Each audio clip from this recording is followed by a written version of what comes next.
नमस्कार। आज बात करेंगे एक ऐसी कहानी की जो सत्ता के गलत इस्तेमाल और उसे चुनौती देने वाली हिम्मत के बारे में है। ये कहानी एक बहुत ज़रूरी सवाल खड़ा करती है कि तब क्या होता है जब बचाने वाले ही सताने लगें।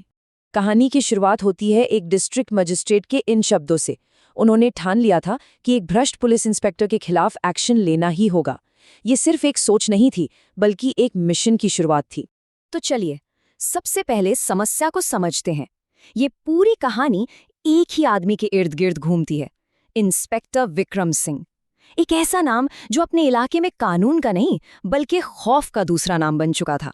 जरा सोचिए, सड़क किनारे ठेला लगाने वालों के लिए जिंदगी कैसी थी। हर दिन एक डर के साये में गुजरता था। उन्हें अपनी छोटी मोटी कमाई से भी हफ्ता यानी प्रोटेक्शन मनी देना पड़ता था, और अगर कोई हिम्मत करके मना कर दे तो उसे धमकाया जाता था, झूठे केस में फंसा दिया जाता था और उसका ठेला तक तोड़ दिया जाता था। मतलब चुपचाप जुल्म सहने के अलावा कोई रास्ता ही नहीं बचा था। अब यहाँ देखिए, एक पुलिस अफसर का काम क्या होता है और इंस्पेक्टर विक्रम असल में कर क्या रहा था। दोनों में जमीन आसमान का फर्क था। एक तरफ है फर्ज और दूसरी तरफ है भ्रष्टाचार। वो सिर्फ कानून नहीं तोड़ रहा था, बल्कि लोगों का भरोसा भी तोड़ रहा था। अब इस सच्चाई को दुनिया के सामने लाने के लिए डिस्ट्रिक्ट मजिस्ट्रेट पूजा सिंह ने एक बहुत ही बादाम और जोखिम भरा प्लान बनाया। वो जानती थीं कि सिस्टम के अंदर रहकर शायद उन्हें कोई ठोस सबूत नहीं मिलेगा। उनकी स्ट्रैटेजी थी कि इस अन्याय को खुद महसूस किया जाए। तो उन्होंने अपनी सरकारी पहचान को पीछे छोड़कर उन आम लोगों की आंखों से दुनिया देखने का फैसला किया जिन्हें इंस्पेक्टर विक्रम अपना निशाना बनाता था। ये वाकई में एक बहुत बड़ा रिस्क था। ये एक बहुत बड़ा सवाल है ना। डीएम पूजा सिंह समझ चुकी थी कि अगर उन्हें असलियत देखनी है तो वो एक अधिकारी बन के सामने नहीं आ सकती।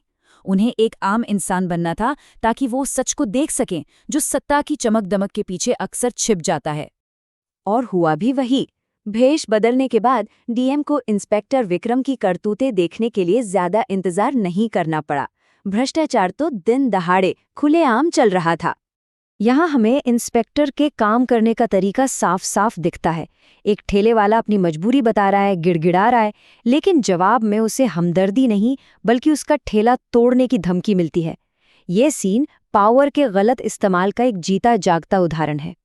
और बस यही कहानी में एक मोड़ आता है। डीएम अब सिर्फ तमाशा नहीं देख सकती थी। उन्होंने सीधे इंस्पेक्टर को चैलेंज किया और उसे उसी कानून की याद दिलाई जिसकी रक्षा करने की उसने कसम खाई थी। ये एक तरह से एक आम नागरिक की तरफ से सिस्टम को सीधी चुनौती थी।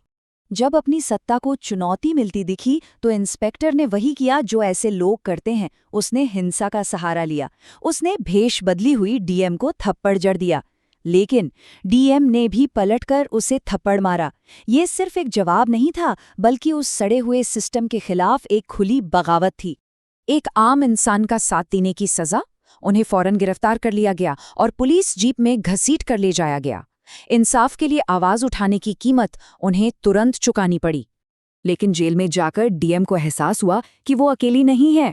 उन्हें एक और पीड़ित मिली जिसे इन्हीं पुलिस वालों ने झूठे केस में फंसाकर लूट लिया था। अब ये बात साफ हो चुकी थी कि ये भ्रष्टाचार किसी एक इंसान का नहीं, बल्कि पूरे सिस्टम में फैल चुका है। इसके बाद इंस्पेक्टर ने अपनी गिरफ्तारी को सही साबित करने के लिए उन पर एक झूठे कबूलनामे पर साइन करने का दबाव डाला, लेकिन उन्होंने साफ इनकार कर दिया। ये उनका एक और विरोध था। जेल में एक रात गुजर गई, लेकिन अब पासा पलटने वाला था, और वो भी बहुत नाटकीय तरीके से। इंस्पेक्टर विक्रम को अंदाजा भी नहीं था कि उसने कितनी बड़ी गलती कर दी है। सीन पुलिस स्टेशन का है। डीएम भ्रष्ट अफसरों से घिरी हुई हैं और वो बहुत शांति से अपना फोन निकालती हैं। बस इस एक हरकत से पूरे कमरे में एक अजीब सी खामोशी छा जाती है।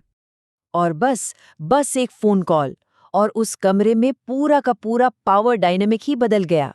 सोचिए, वो सन्नाटा, वो घबराहट जो उन भ्रष्ट अफसरों के चेहरों पर आई होगी।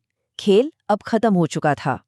जैसे ही डीएम की असली पहचान सामने आई, एक्शन बहुत तेज और निर्णायक था। ये इंसाफ की एक ऐसी तस्वीर थी जो भ्रष्टाचार के अंधेरे को चीर रही थी। तो ये कहानी हमें एक बहुत बड़े सवाल के साथ छोड़ जाती है कि जब पूरा सिस्टम ही सड़ चुका हो, तो क्या एक अकेले इंसान की हिम्मत सच में कोई फर्क ला सकती है? ये हमें याद दिलाती है कि कभी-कभी इंसाफ के लिए सबसे बड़ा हथियार किसी एक इंसान का सच के साथ खड़े रहने का फैसला ही होता है।